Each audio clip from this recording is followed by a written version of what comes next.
So, for those of you looking at your agenda, you'll notice there's an absence, which is Stuart Rowson from the BBC. Sadly, Stuart's had a family incident, so has been unable to join us today. So I'm stepping into the sporting field. As you can tell, sport's my passion. That's why I'm so fit and healthy.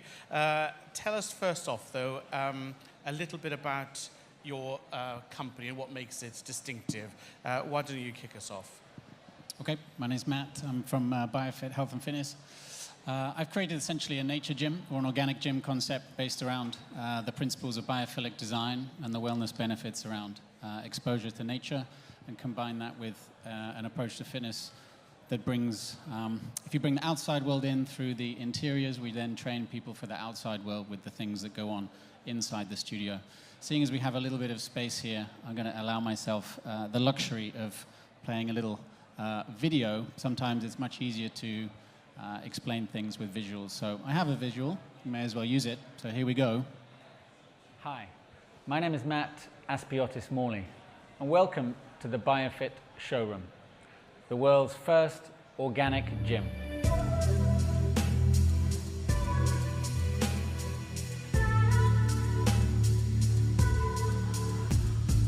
Biofit is about evolution-friendly fitness. We have three cohesive, interconnected pillars. We have a training method, a collection of bespoke equipment, and our own gym interiors. Our interiors bring the outside world in using a combination of indigenous plant life with natural colors, textures, materials, aromas or scents, and sounds as well, to create a multi-sensory experience inspired by biophilic design. Biophilic design is designed to employ the best of vitamin nature for its mood-enhancing benefits, as we've seen in Silicon Valley headquarters for the likes of Google, Amazon, Facebook, and others. We apply that same approach to gym design. So we take the fitness facility fundamentals and layer on top. We then introduce our own training method. We train people inside the studio for life outside, whether that be adventure sports or playing with your kids on the weekend. The idea is to give people the mobility, the strength, the stamina, and the movement skills to be able to do what they need to do outside of the studio. Our equipment fits in with this concept by being made of natural materials. We don't use any synthetics, we don't use any metal, we have no machinery and no LCD screens. It's all about reconnecting with nature, even in an urban environment.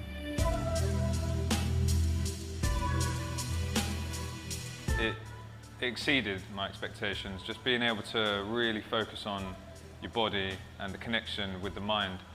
So it's really nice to come in and actually be able to be a bit more playful with your workout.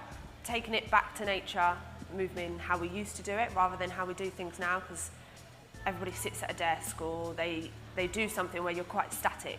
This would be really beneficial to any professional athlete because I think it gives you a lot more to play with. And literally gets you out of automatic training. This just felt a bit more raw and a bit more real compared to stuff that I'm used to doing in the gym. I really had to use my brain a bit more. You just notice all the benefits. So the gym interiors, the equipment that we use, and the training method are all designed to maximize the benefits of vitamin nature for every client who comes through, whether they're here for half an hour in a lunch break or 2 hours on a weekend. Thank you. That's it, I'm done. I'll pass over to you. So I'm just going to jump in quickly to ask on that. So this is totally unlike, a tech-led equipment gym, and also not like the, buff yourself up. This is very focused on people doing sports or just being more mobile and fit in outside the workplace. So there were a couple of key insights that led to this. One was that most gyms today are at best a nightclub-like experience, at worst a grey underground box with no natural light, full of row upon row of machinery. Not the most inspiring way to go and think about exercise. It really is just repetitious movements like this. If the overall aim is to get more people moving more often, then what can you do to encourage them, whether they're a millennial or more mature, say 45 to 60? That's an interesting age bracket for me as well. So we kind of went up and we went down with our target audience. But yeah, can you remove all the technology completely? Because when you look at the history of fitness, we've really only been using machines for the last 50 years or so. There's 2.5 million years of history where we were just moving outside in a natural way in the seasons with the elements, finding food, protecting our families, protecting our tribes, etc., etc. It sounds silly and sounds like you're sort of getting into primal arguments and stuff, but we have been on this earth for 2.5 million years, longer if you count chimpanzees and apes and all the rest of it, but that's from the sort of development of the human genome. And the fitness industry is this tiny little blip that's been there for 50, 60 years since people started lifting weights in front of a mirror. It's actually an irrelevance when you look at it in the wider time frame of where we come from and what our DNA is made to do. So essentially just taking a big picture approach to that and say, well, maybe, in fact, a lot of what's out there isn't necessarily the best approach, and maybe there is another way of doing it. Not necessarily inventing anything new. I mean, you know, the power of innovation. Have we innovated, or have we just gone back and corrected? There's no right or wrong answer to that. It's a question, but we're really just taking some of the inspiration from where we've come from and making things a bit simpler and re-injecting some fun and some nature into the experience of going for a workout in your lunch break. And I think this is something that will link both businesses in a way, which is the notion of where's the intellectual property. So when I listen to this, it just sounds really sensible. I think I want to do it. But how do you go from being a sensible fitness professional with an approach to being someone who runs a brand in extend without everybody just copying and saying, well, I'm going to do it now? Where's the intellectual property in this that is both scalable and defensible?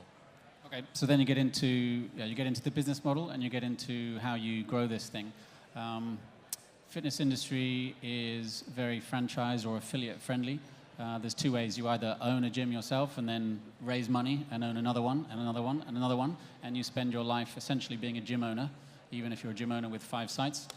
Or you spend 2 years developing a very well-defined concept, so that what you see in the video is the tip of an iceberg, and underneath there's a research study, there's a lot of wrong paths that have been gone down and reversed back up, and eventually you end up with something that hasn't really been done in this combination before. And once you have a really well-defined concept that has multiple strands to it, so from music to, so sensorially, we have sound, we have our own playlists, we work with certain aromas, certain times of year. We made all that equipment. I made it myself or with a carpenter of mine. And then you have some innovation around on the design. And then you put all of that together and you have something that you can then package up and essentially sell multiple times. So while I thought I was making a gym business, I've ended up creating an affiliate gym business, which is I then manage the brand and work with affiliate partners, i.e. entrepreneurs in each market who come in and say, okay, I'm going to license that from you. Yep, you give up some control, probably sort of 20% of the control overall that you might like to have, but you want growth, you have to give something up. You either give up a whole slice of your business, and it's probably more like 50%, and then you're beholden to someone else, or you retain that, and it's less cash intensive to grow, and you're essentially generating cash from day one from the revenues that the affiliate gyms are paying to you, but yeah, you have to then manage them very closely. So that's the path that I've chosen for growth. It allows you to get footholds in different countries fairly quickly, and that's the process that I'm going through now. Great, absolutely fascinating. So, Matt, thanks for that. Now, Nick, tell us about your business. So my business is in the mass participation sports world, so these are where we fundamentally get as many people as possible, thousands invariably, to take part in our events, and the events are focused on cycling, triathlon, running, swimming, duathlon, multi-sport. So this is the focus. We get approached a lot about, could you do something with rowing? Could you do something in a different environment? But we stay pretty true to those sports in terms of what we deliver. It's very much about the amateur. So it is about the everyday person in the street, whether they're doing their very first event or whether they're taking life very seriously and doing something like an Ironman. We accommodate all abilities, and very much the event product is designed to do that. Some events are tougher, some events are easier, some events fit in the middle and get everyone of every ability to come and take part. Occasionally, we also do bolt-on or work alongside a professional event. So at the weekend, I was at the Tour de Yorkshire. So there were 2 million people on the roads. There were teams, Team Sky, Dimension Data, the professional teams. And on the same day, same roads, we had 4,000 riders taking on literally the same challenges as the professionals. So that builds the experience for the amateurs into something that's pretty unique. So each of these events that we own, we take the risk on delivering them, we operationally deliver them, and obviously from a marketing point of view, we try and get people to enter by paying us an entry fee to come and take part. And that's where the sort of the nub of the challenge, particularly in terms of the message here, the millennials or any particular audience we're talking to. We have kids events and we have 70-year-olds. What we increasingly do is alter our message depending on the audience. But what you can't alter is the event and the product. And that's what we've found has really shaped the interest we get. It's such a competitive environment.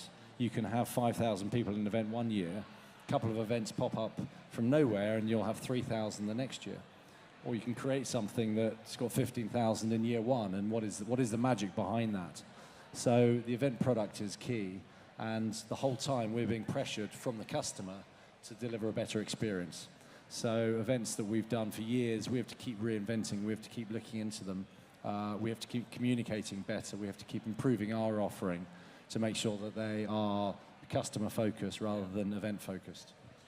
And so when you look at the events, I'm trying to work out where the innovation is. Is it around branding, communications and marketing, or is it qualitatively that you are providing an actually different, unique product? So, when Matt was talking about the gym approach, you could feel that, okay, that's a different take. It's not machines, I get it. When I look at the events, it's a mass participation cycling event. So what's the secret sauce, the different thing that you're doing, rather than just doing the same thing better than before?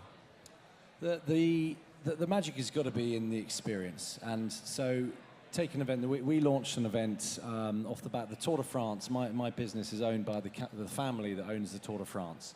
So an astonishing event, a global event. And so we were able to create an event from when the Tour de France was over in the UK in 2014 that became a legacy of that. So we wanted to enable the amateur to touch a bit of the Tour de France. Even though this was in London and the Tour de France had long gone, how could we create that event that enabled people to have a flavour of the Tour? So we started and finished it at the Olympic Velo Park. The riders then went onto the same route that the Tour de France was on in 2014. We had the same Tour de France yellow arrows that they followed. We had Chris Froome, who would come and hand out bananas to them at the feed station. We had some pain au chocolat at the feed stations. We had a Tour de France gallery and museum.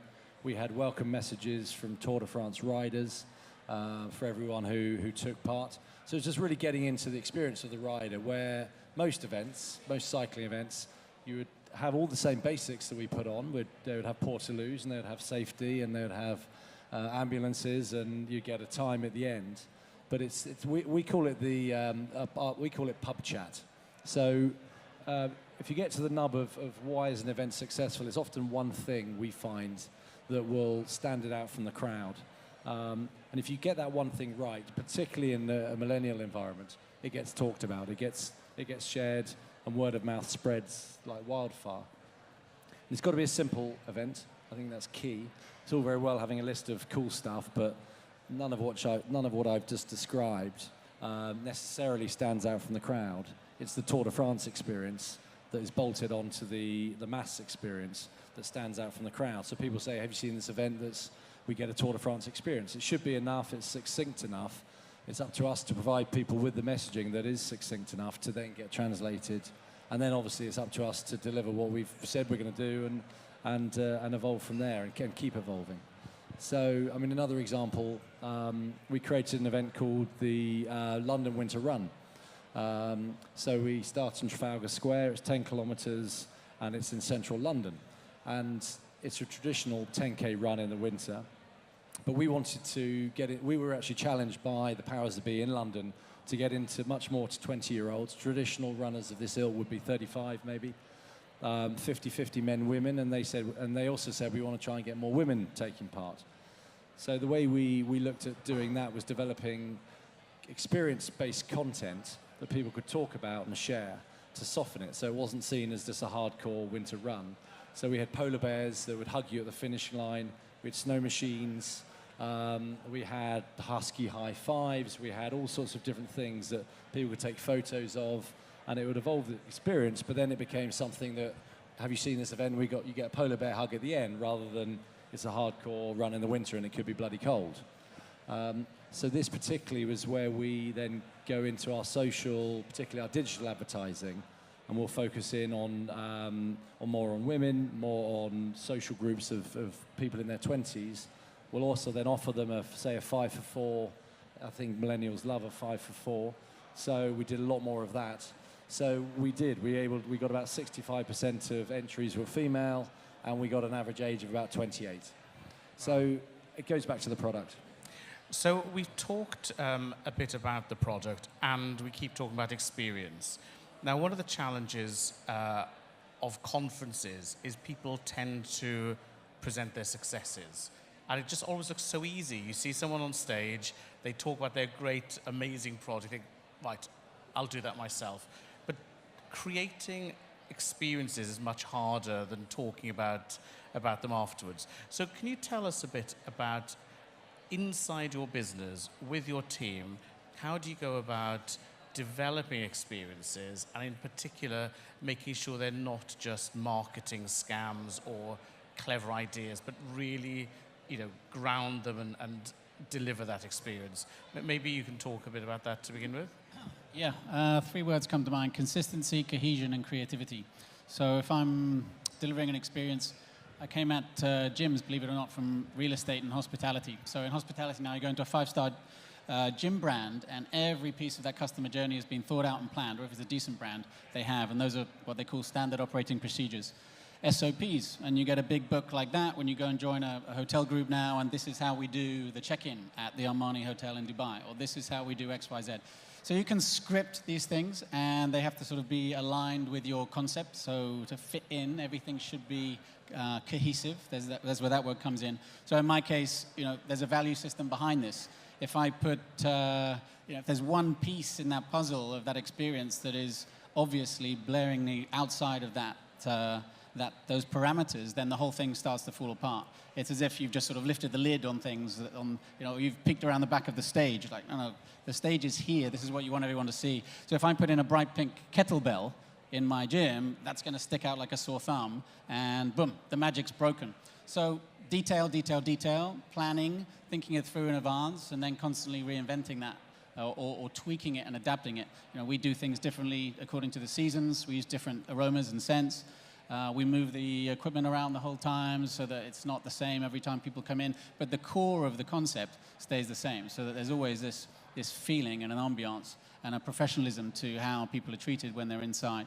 And then the customer experience piece is, you can do all you like creating these SOPs and standard operating procedures, but when it comes down to it, someone has to be delivering that. And for me, that's a coach. If it's either me or a coach on site in one of our affiliates. And if they are having a bad day, or they weren't hired in the right way, or they're just not meant to be there, there's a dissonance between what we're trying to create and how it's actually delivered. And unfortunately, just like in a restaurant or a hotel, if that service at your table is bad, or if the welcome you receive as you walk into the gym is a little bit sort of grumpy, that can set a tone for the rest of the experience. And then if something else goes wrong, you've got nothing to fall back on. So, from my level at the sort of strategic side, my approach to it is to plan as much as I can, but then it's about hiring and making sure that the right people are in charge of delivering it consistently, day in, day out, day in, day out. So let me be a very bad host and swap questions halfway through, because you've brought us on to people. So if we can just maybe drill into that a bit more. I had a great failure, I was going to tell everyone. Oh, no, I will come back to that. We'll go back to the failure. But let's go on to people since we're here. Our first speaker this morning, CEO of Generator, was talking about amazing staff, 60% turnover, but they're happy with that. Everyone's talked about experience and needing people. I look around, there are not millions of people who just, come off Facebook and just want to work in a service industry. How do you recruit and manage the people who are going to deliver your brand experiences? Very good question. We do work in an environment where people are passionate around the types of things we do, but that doesn't mean to say they're going to be good at coming to work for our business. We do absolutely try and recruit from outside of the mass participation world, particularly when it comes to marketing. I think operations, event delivery, clearly having some skills and expertise in that environment is important, but from a marketing communication point of view, we try and bring skills from outside of our world. Our office is in Chessington, which instantly means that's a challenge because every marketeer wants to, or certainly not work in Chessington, and it's not the world of adventures, which would make life easier. So where we are doesn't help. In terms of how do we recruit and what sort of person do we bring in, we have probably 2/3 of our staff are in their 20s, and we try and create something where we practice what we preach, if I'm honest. We do a lot of work with businesses, increasing amount of works around companies and their health and wellbeing programs. So it's an area we see budgets increasing. Companies very simply get the logic that invest in staff, their productivity, their health, and it will be a healthier environment, a happier environment, and they'll be more productive, less absenteeism, etc. And it's a fascinating world, and events can play a part of that. It can galvanize people, it can get them together, and obviously it can get them active. So we do a lot of work with businesses around that environment, and so we have to reflect on ourselves as well, and we have simple things. We don't have huge financial benefits within the business, but we do a fit club, social sports club on Wednesdays. We do a lot of activity, going out on bikes and getting active, and simple things like that make a difference. The other big thing with our business is we deliver events, which means getting up at 4 a.m, which means having some beers at the end, and they're amazingly unifying, and they've sort of become team-building events in their own right. So every time you go away and you deliver these events, as I said, we're in Yorkshire at the weekend, and you look each other in the whites of the eyes, having pulled off a great experience, and it becomes quite unifying. So you get great relationships from that. But it goes back to I think our key point is how do you find somebody who's prepared to wake up at 4 a.m. and keep smiling for 14 hours. And that's a skill we've tried to develop, and it's instinct, but you need the passion, and it absolutely comes back to that. And asking the probing questions to find that passion is key. So is it as simple as asking a few questions in the local press and you have a queue of people willing to get up at 4 o'clock in the morning? I mean, it can't be that simple. No, recruitment is varied. I mean, it depends on, as I say, we are a one-stop shop. We have operational, customer service, finance, and commercial, the 4 broad divisions. Finance, we absolutely go with specialist recruiters. Commercial, we tend to as well. Operationally, we'll often go through industry, our database, industry, media. So it really does vary, and we've taken a view. We're 30 people. Our value in terms of what we do is too short to do the recruiting ourselves. So we spend good money on and none of them are perfect, but on recruiters. Well, that's going to cheer up some recruiters on the place. You were going to tell us about a failure you had. Did you want to come back to that? It's definitely a good point. I mean, the event experience and how do you choose an event that you think people will want to be part of comes down to, I think, a number of factors. There's no one factor that will deliver a perfect event. I mentioned the London Winter Run. That sort of everything pretty much was aligned and worked well. We had an event called the Festival of Sport, and you lob festival in, you think you're onto a sort of an easy ticket. And it was in this stunning location called St Michael's Mount in Cornwall, and it was an incredible backdrop, and we had bands and music, and Reef were playing, but basically you could choose a range of stuff that we do, triathlon, cycling, swimming, beach sports for the weekend. And basically the problem was the pricing for the local market was too high, and geographically for the southeast market, where we have a lot of strength, was too far. And everything about it was fab, and we loved it, but it lost £80,000. We only did it once. And there is a plethora of these other... I sold my business to ASO, who owned the Tour de France last year, and we went through all the events that have come and gone in the 6 years since I started on my own, and I think it was about 15 of these events. Yeah. So what is something that's going to stick is obviously important, and we're fortunate enough to have a portfolio of events that we can try things, and they can fail, hopefully not too often. So you're both in the notes and in your presentations very lucid, focusing on simplicity, good values. But one of the key attributes, I think, of being close to a customer is flexibility and learning. So if I could ask you quickly to think about one thing that your customers have taught you that's actually been a better idea than you originally had, that you've now adopted.